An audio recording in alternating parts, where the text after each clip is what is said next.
to help our men. Once we educate the general public, not only in this nation but worldwide, to the true fact that these men are in fact not being treated the way Hanoi would like to paint the picture, then I believe public pressure will be brought to bear upon Hanoi, and they will be shown up for the dishonesty. We tell the world, we have not heard, we do not know. Please just let us know if our husbands or sons are alive. This is so little to ask. I've gone to see Senator McGovern since he has been to Paris and has talked with the North Vietnamese. I've written to Secretary General U Thant at the UN, and I have written to Juan Thuy several times. I've not received a reply. In one of my most recent letters to Senator Fulbright, I said, last summer I wrote to you asking for an appointment with you and expressing the idea that the most vociferous critics of the war had very probably lengthened the war, possibility of release for the prisoners.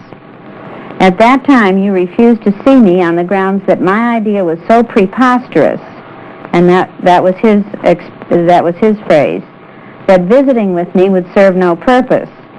We're going back in hopes of finding the information that we originally went there seeking. On September 17th, the North Vietnamese promised to send us letters regarding our husbands' status and well-being.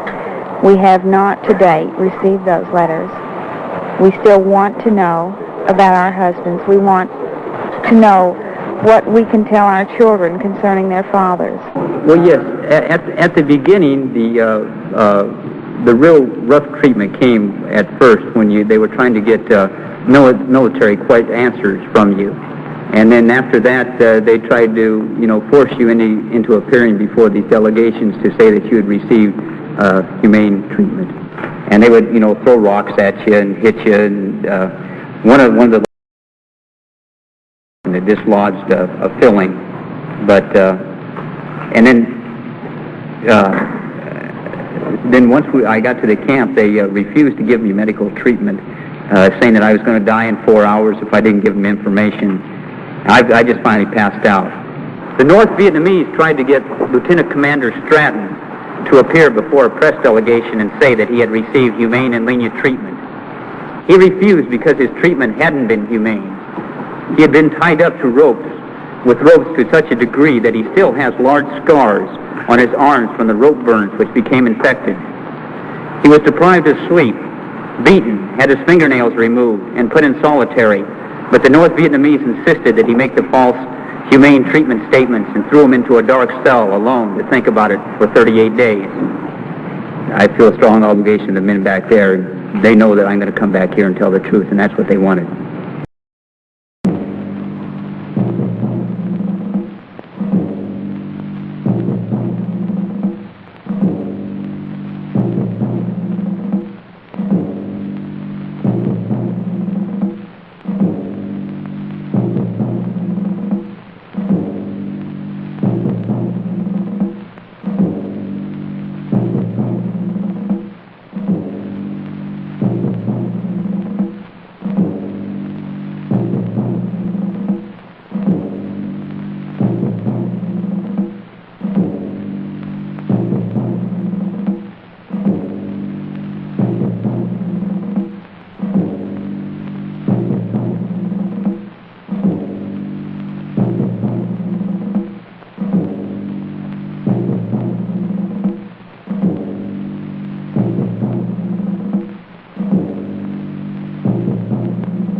great free debate of all time surfaced in the United States, and the country gave birth to 100 voices in universities, in town halls, on television, and in Washington.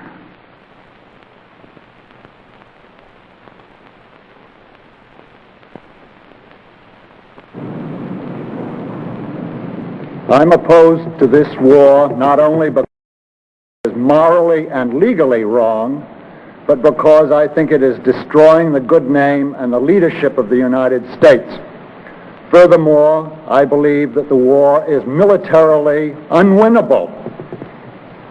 If we should succeed in bombing Vietnam to rubble, we will only find ourselves up against the Chinese. Look, what I could do with is more compassion and more sympathy with those tens of thousands of civilians in South Vietnam who have been killed and kidnapped by the Viet Cong and North Vietnamese forces as a matter of deliberate policy.